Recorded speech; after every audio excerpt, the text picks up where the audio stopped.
Nous allons laisser la parole, bien sûr, comme tu as eu à le dire, hein, à nos chers investisseurs qui sont là avec nous ce soir. Monsieur Herman Adessi, bonsoir. Cher Gabin, pour le pitch, bravo pour le courage que vous avez à entreprendre. Moi, je vous encourage fortement à ne pas baisser les bras et à continuer, quelle que soit l'issue de cette aventure.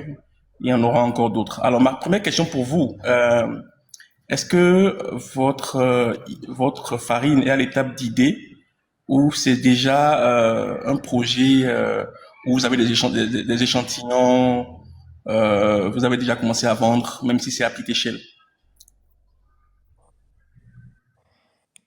C'est la première question. Oui, Vous avez une autre question? oui, cette question va définir le reste. Parce que si c'est une farine qui est déjà, par exemple, sur le marché, je voudrais demander à Monsieur Gabin, est-ce qu'il peut nous citer à peu près au moins trois de ses concurrents, d'accord, et nous dire ensuite, ok, je vois déjà l'échantillon à l'écran, bravo.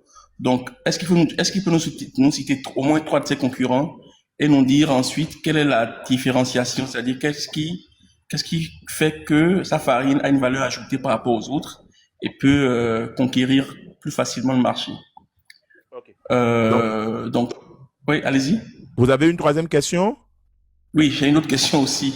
Allez-y. Et donc, je voulais savoir aussi si aujourd'hui, Monsieur Gabin, il est seul Monsieur Gabin, essayez de noter les questions parce que vous allez les répondre après. Je voudrais savoir si aujourd'hui, Monsieur Gabin, il est seul dans son projet ou bien s'il a des associés ou des collaborateurs ou même des employés. Si oui, il en a combien? Et de quelle sorte? Est-ce que c'est que des employés? Est-ce qu'il a aussi des associés? Donc des gens qui partagent un peu avec lui les revenus et tout ça. Et ensuite, il a parlé d'une rentabilité d'environ 18 et quelques pourcents, ce que j'ai entendu. Je voudrais savoir, Monsieur Gabin, comment est-ce que vous avez calculé cette rentabilité de 18 et quelques pourcents? Moi, ça m'intéresse. Ensuite, votre besoin, il est de 10 millions de francs CFA, c'est très bien. Mais est-ce qu'on peut savoir en détail ce que vous voulez faire avec? Vous avez dit un peu, hein, de façon, en gros, hein, vous avez dit un peu, en gros, mais ça reste un peu vague pour moi. Je voudrais savoir un peu plus en détail.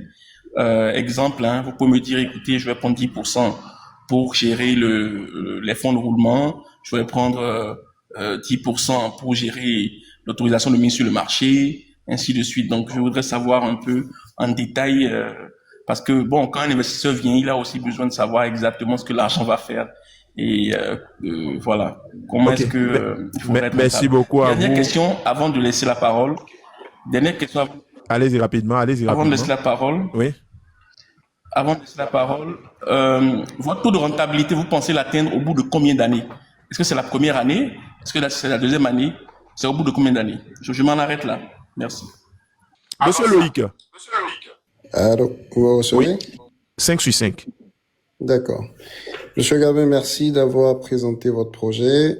Ma première question a déjà été abordée par Raymond. Je passerai directement à la deuxième. Ce que je souhaite savoir concrètement, c'est que recherchez-vous exactement chez un investisseur? Est-ce que c'est le capital de votre entreprise? Est-ce que c'est des termes financiers pour accompagner l'expertise dont vous avez besoin? Ou c'est le réseau, un investissement en réseau que vous recherchez? Okay. C'est ce que je voudrais savoir. Merci beaucoup à vous. On ira rapidement. On va écouter Monsieur Gilus, ok? Allô? Oui. Vous avez écouté Monsieur Gabin, vous avez écouté son pitch. Est-ce que vous avez des questions pour lui? Ok, super.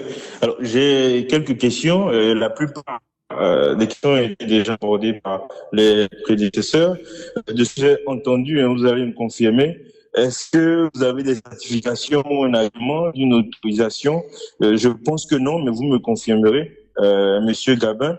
Je voudrais savoir aussi le coût moyen de votre produit, parce que vous le placez comme un produit local qui peut être plus intéressant que les produits importés. En plus de la notion de qualité qui a été abordée par Herman précédemment, j'aimerais savoir si le coût moyen, il est intéressant et à la portée des différents ménages. Parce qu'il ne servira à rien de mettre en place un produit qui ne soit pas accessible. Ok. Et j'aimerais savoir si vous avez déjà des clients. J'aimerais savoir approximativement, aujourd'hui, on est à combien d'unités fondues 6 voilà. Je pense qu'avec toutes les autres questions, ça me convient. Et comme on l'a dit au départ, hein, vous sentez qu'il y a des questions trop sensibles, mais jusque-là, je n'en vois pas forcément. N'hésitez pas à nous dire. Merci beaucoup. Monsieur Ismo, bonsoir. Alors, allez-y, vous avez écouté le pitch de Monsieur Gabin en tant qu'investisseur. Est-ce que vous avez des questions pour lui? Toutes mes questions ont été déjà posées par mes prédécesseurs. OK. Néanmoins, je vais quand même poser une question à Monsieur Devant. Ouais. J'aimerais savoir, Monsieur Devant, est-ce que vous avez déjà mené quelques démarches auprès des autorités béninoises pour avoir déjà un préfinancement, c'est-à-dire des aides du gouvernement ou pas? C'est tout. D'accord. Merci à vous. Alors, j'espère que vous avez noté toutes les questions.